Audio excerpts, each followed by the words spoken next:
સમાચાર પ્રધાનમંત્રી નરેન્દ્ર મોદીને લઈને આવી રહ્યા છે। લોકસભા પરિણામ બાદ મોદીની પ્રથમ પ્રતિક્રિયા આવી ચૂકી છે। લોકોએ સતત ત્રીજી વખત એનડીએ પર વિશ્વાસ મૂક્યો। ટ્વીટ કરીને કહેવામાં આવ્યું છે ઉમંગ અને ઉત્સાહ સાથે આગળ વધીશું તેવી વાત ટ્વીટ કરી અને પ્રધાનમંત્રી તરફથી કહેવામાં આવી છે। વધુ જાણકારી જે મળી રહી છે તે પ્રમાણે પ્રધાનમંત્રી નરેન્દ્ર મોદીએ કહ્યું છે કે people have placed their faith in NDA for a third consecutive time. This is a historical feat in India's history.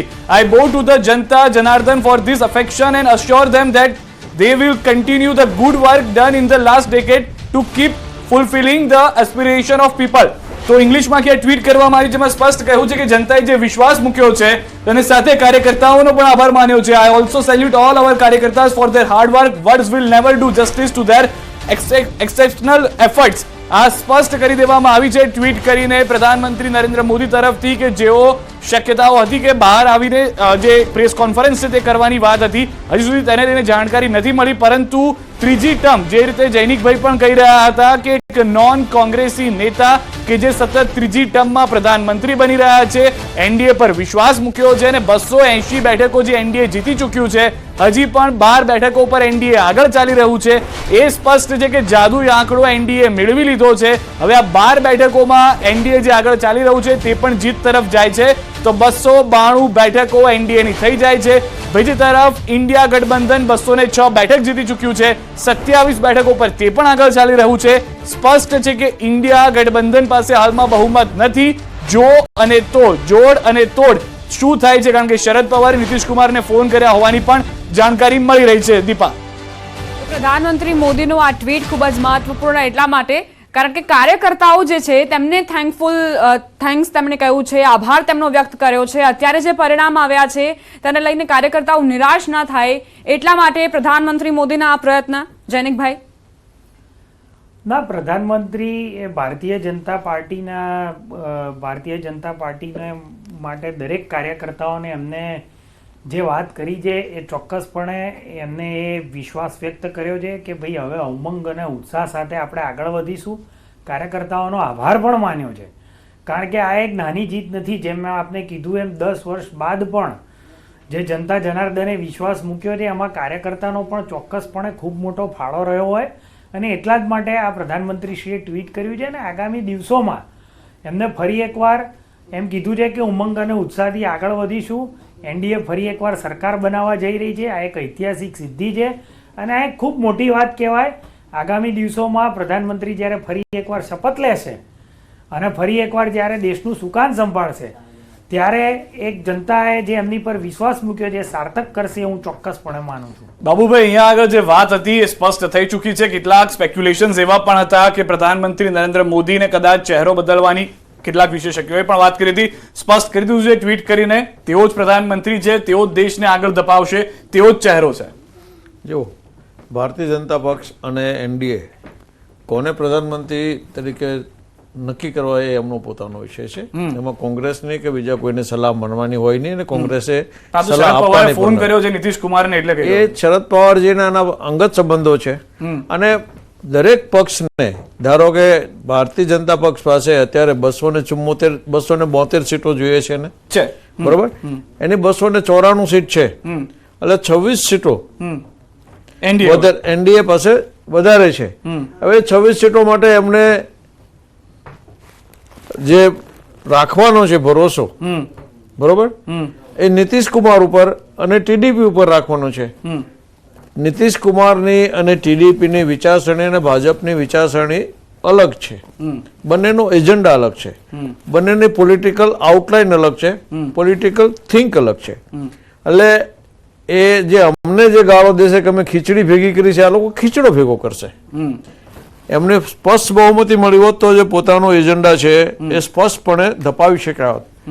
આવતો સમય કહી શકશે કે પોતાનો એજન્ડા આ ગઠબંધનથી, એનડીએના જે ઉપાયથી, ધારો કે ભારતીય જનતા પક્ષ પાસે તો 234 સીટો જ છે, એટલે ભારતીય જનતા પક્ષને 40 સીટો ઘટે છે જાદુઈ આંકડા માટે, બરોબર, 240 240 છે, 34 સીટો હજી પણ ઘટે છે, હજી પણ 34 સીટો એટલે 32 સીટો ઘટે છે। 32 સીટો ઘટવા માટે એમની પાસે આ બે જણાને હારે લીધા વગર છૂટકો નથી।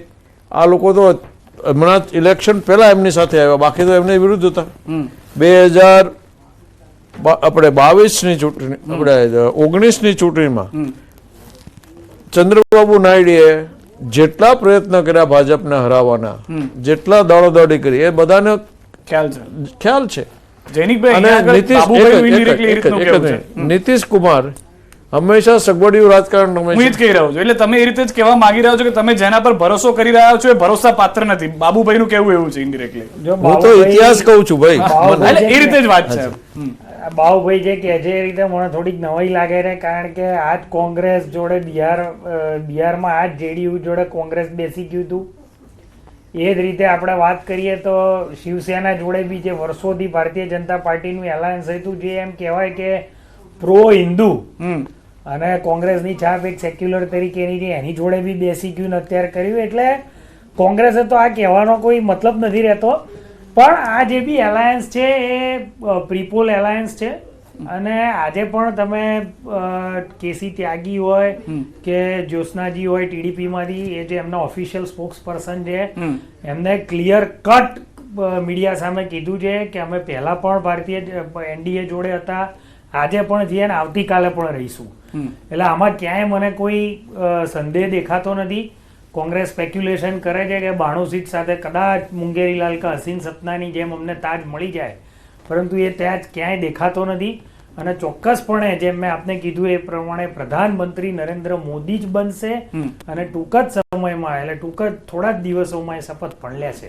મારે એક જ સવાલ આપને પૂછવો છે. અત્યાર સુધીનો જે કન્સેપ્ટ છે કે ભારતીય જનતા પક્ષનો અર્બન વોટર્સ ઉપર કંટ્રોલ છે. મુંબઈમાં 6 માંથી 5 બેઠક તમે અર્બનમાં હાર્યા છો. સવાલ હતો એમને આ તમારો અર્બન વોટર્સનો ટ્રેન્ડ ચેન્જ થતાનું ઇન્ડિકેશન છે? અરે ભાઈ, અર્બન વોટર તમે એક મુંબઈનું લો છો, તમે ઓવરઓલ આખા ઇન્ડિયાનું લો ને. ગુજરાતની વાત કરો, કલકત્તામાં તમે હાર્યા જ છો, એક પણ જીત આવી નથી તમારી કલકત્તામાં. ગુજરાતની વાત કરો, ગુજરાતનો અર્બન વોટર એક પણ સીટ પેલા કોંગ્રેસ અમારું ના જુઓ સાહેબ. અમે 240 બેઠક પર જઈએ, અમે અમારું ઇન્ટ્રોસ્પેક્શન કરીશું. તમે 92 બેઠક એ તો કરો, અમે કરશું, તમે અમારી ચિંતા કરો. ગુજરાતની આજે અર્બન સીટ આટલી છે, તમે એક પણ સીટમાં નજીકે નથી આવતા. આજે માનનીય ગૃહમંત્રી શ્રી 7.5 લાખ વોટથી જીતે છે. અમદાવાદની બધી જ બેઠકો પર તમે વોટ તો જુઓ, વોટ શેર શું મળે છે. હસમુખભાઈ 5 લાખથી જીતે છે, દિનેશભાઈ 4 લાખથી જીતે છે. 5 નહીં 4. એટલે આ બધા જે વોટ શેર છે, અર્બન વોટ, તમે એક મુંબઈનું લો છો, ચોક્કસપણે ઇન્ટ્રોસ્પેક્શન કરીશું, નથી એવું નથી. પણ કોંગ્રેસ આ પ્રશ્ન પૂછે છે એ હાસ્યાસ્પદ લાગે છે. એમ આજ અમારી પાર્ટીએ ચિંતન કરવાનો વિષય છે, એ અમે કરીશું કે કેમ આ થયું એ. પણ કોંગ્રેસે તો આખું જ ઇન્ટ્રોસ્પેક્શન કરવાની જરૂર છે કે ગુજરાતમાં 33 વર્ષથી પણ કેમ દેશ નાબૂદ છે, કેમ ક્યાંય અર્બન વોટર કોંગ્રેસની સામે જ નથી જોતો, કેમ ક્યાંય બીજે કશે બી એનો મેળ નથી પડતો ને આટલી ઓલ્ડ ગ્રાન્ડ પાર્ટી 100 થી પણ ઓછી સીટ લાવે છે. એ વિચાર કરવાનો છે. બાબુભાઈ, તમે તો આટલા સિનિયર માણસ છો, તમે એમ કહો છો કે કોંગ્રેસ રિવાઈવ થઈ. અરે ભાઈ, 156 બેઠક હમણાં વિધાનસભામાં આવી, બધી જ મહાનગરપાલિકા આવી, 26 માંથી 25 સીટ આવી, કોંગ્રેસ રિવાઈવ થઈ ગઈ. ઠીક છે, શું યાર બોસ. ઠીક છે. એક મોટી જાણકારી એ પણ મળી રહી છે કે 292 બેઠકોની જે વાત એનડીએ માટે થઈ રહી હતી, તેમાંથી 280 બેઠકો ઉપર જીત એનડીએ ને મળી ચૂકી છે. 12 બેઠકો એનડીએ ની બાકી રહી છે. ભાજપને એકલા હાથે 240 બેઠકો મળી ચૂકી છે, જે પણ સ્પષ્ટ થઈ ગયું છે. ઇન્ડિયા ગઠબંધન માટે ખૂબ જ સારા સમાચાર, કારણ કે જે ઓલ ઓવર આંકડો છે તે 100 બેઠકો વધુ હોવાનો આંકડો છે. જે પહેલાનું ભૂતકાળનું પ્રદર્શન હતું તેની સરખામણીમાં 209 બેઠક ઉપર દીપા ઇન્ડિયા ગઠબંધન જીતી રહ્યું છે.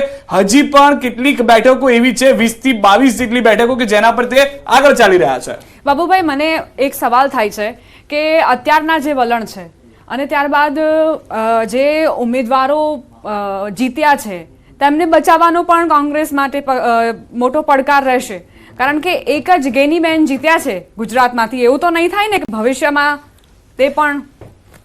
ગેનીબેનને બહુ પર્સનલી ઓળખું છું, એ સરસ મજાની બેન છે. કોઈ વાતમાં પૈસાની કે ધમકી વાતમાં ફસાય એવી બેન નથી. એ ખરેખર વાઘણ છે, સિંહણ છે.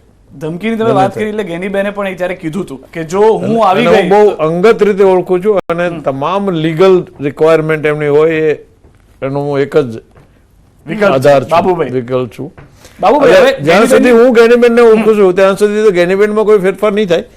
હા, એ તમારી જે વાત છે કે ગઠબંધનમાં જે રીતે એની પાસે Yes. 272 સીટોમાં જો આ બે જણા આડા ફાટે તો ભાજપ શું નહીં કરે એ ખબર નથી.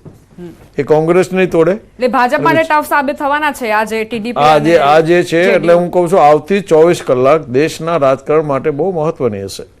એનું એક મહત્વનું કારણ એટલા માટે કર્યું છે કે RSS અત્યારે બીજેપી સાથે નથી અને એનો સૌથી મોટો પડઘો અત્યારે યુપીમાં યોગી સાહેબના મોહનજીએ ફોન કરીને કીધું લાગે છે કે RSS બીજેપી જોડે નથી. બાબુભાઈ તમે આટલા વડીલ થઈને તમારા જ નેતાઓને આ જે બીજેપીનું જે છે મીડિયાની સામે ના કરાય બાબુભાઈ, તમે ખૂબ વડીલ માણસ છો, તમારા જ સારા લાગે. લોકોના સ્ટેટમેન્ટ બોલું છું, મારા કોઈ શબ્દો બોલતો તમે નથી. બોલી રહ્યા છો અત્યારે તો. આપણે તમે હું જ બોલું છું ને. હા તો એ ના સારું લાગે. તમારા પણ જેવા વડીલ માણસ, તમે લોયર છો, અરે પણ આવું તમે- statement કરો, ક્યાંક હાસ્યાસ્પદ બનો બાબુભાઈ. તમે આવું ના બોલાય અને નડ્ડા સાહેબ તમે- સાંભળી લો એક મિનિટ. તમે હવે સાંભળી લો એક કોણ જ હાસ્યાસ્પદ છે. એક જ મિનિટ. નડ્ડાજીએ જયારે સ્ટેટમેન્ટ એવું કર્યું કે ભાજપને એનો એંગલ સમજવા માટે તમને વાર લાગશે. જુદા અરે angle કોને થી સમજવાની વાર લાગશે. પણ તમે જે અત્યારે નડ્ડાજી એમ કીધું કે હવે અમારે RSS ની જરૂર તમે નથી અત્યારે જે અને એક જગ્યાએ બતાવો તમારે RSS ના એક કાર્યકરે આખી ચૂંટણીમાં કઈ કામ કર્યું હોય તો. એક જગ્યાએ નથી કર્યું. એનું તો પરિણામ ભોગવો છો તમે. તમે અત્યારે એમ બોલ્યા કે કોંગ્રેસના જ્ઞાનીબેન તો ના જાય પણ કોંગ્રેસના બીજા કાર્યકરો કદાચ તૂટી શકે. એવું નથી કીધું. તમે પ્રયત્ન બોલ્યા થશે. અત્યારે. પ્રયત્ન આ તમે લોકો શું નહીં કરો એની કોઈ ખાતરી પણ એટલે નથી. તમને કોંગ્રેસના જીતેલા ઉમેદવારો પર વિશ્વાસ નથી. અમારા ભારતીય જનતા પાર્ટીના ઉમેદવારો પર તો અમને વિશ્વાસ છે. તમે હાચવી નાખજો. એટલે અમે તો સાચવીને જ રાખીએ છીએ. અમારે તો એટલે કોંગ્રેસ પ્રધાનમંત્રી સંપર્ક બની જશે. કરશે. નીતિશ That is બેન, કુમાર. number અત્યારે one. આ પોલિટિક્સમાં આજનું જે હું તમને કહું છું નેક્સ્ટ બીજી 24 વાત અવર્સ ઇઝ તમને વેરી કરું, જે ક્રિટિકલ. તમે મને મુંબઈની વાત કરી. દિલ્હીમાં વર્ષો સુધી શીલા દીક્ષિતની સરકાર રહી, કોંગ્રેસનું ક્યાંય નામ નિશાન નથી. આપની પાર્ટી જે આટલું બધું અરવિંદ કેજરીવાલ જેમની જોડે એમને કોઇલેશન કર્યું, આ છતાં બી 7 સીટ ભારતીય જનતા પાર્ટીને મળી. કેમ મળી? કેમ મળી? પહેલા પૂરી દીધો અંદર કઈ કારણ વગરનો. ઓ એટલે એને કઈ કર્યું? આ જ છે કોંગ્રેસનો this is તમે the જે biggest problem. તમે જે કે જે એટલે તમે કોર્ટને બી નથી માનતા લોયર થઈને. કોર્ટે કીધું છે એને. કોર્ટે એને કીધું છે કે ભાઈ let us not talk about the court. ના, I am talking about the court because you are lawyer and I know that કે court has proven him guilty and that's why he is behind the bar. How can you say that કે કોર્ટે નથી કીધું? Everyone knows what is happening. No, ઠીક છે. no, no, no, આપણે no. system is આપણે failing. Gujarat પૂરતું રહીએ અને ગુજરાત પૂરતી જ વાત Every કરીએ. system is failing. તમે વકીલ થઈને આવું કહો છો કે system is failing. You have not faith and trust on judiciary. અને ઠીક છે. તમે આવું બીજી એક મોટી વાત ભરૂચ છે. તેની વાત ભરૂચથી માં આવી રહી છે. ભરૂચથી આવી રહી છે કે જે મોટી લીડ હતી મનસુખભાઈ વસાવાની તે તૂટી ગઈ છે. જીત ચોક્કસથી તેમની થઈ છે. 2019 સરખામણીમાં દીપા જે મોટી લીડ હતી તે તૂટી ગઈ છે અને 80 થી 85 હજારની લીડથી જ તેઓ આ વખતે જીત્યા છે. અને સૌથી વધારે મહત્વની વાત 2019માં ગીતા રાઠવા જે 3,77,000 મતથી વિજયી થયા હતા તેમાં પણ ઘટાડો જોવા મળ્યો છે.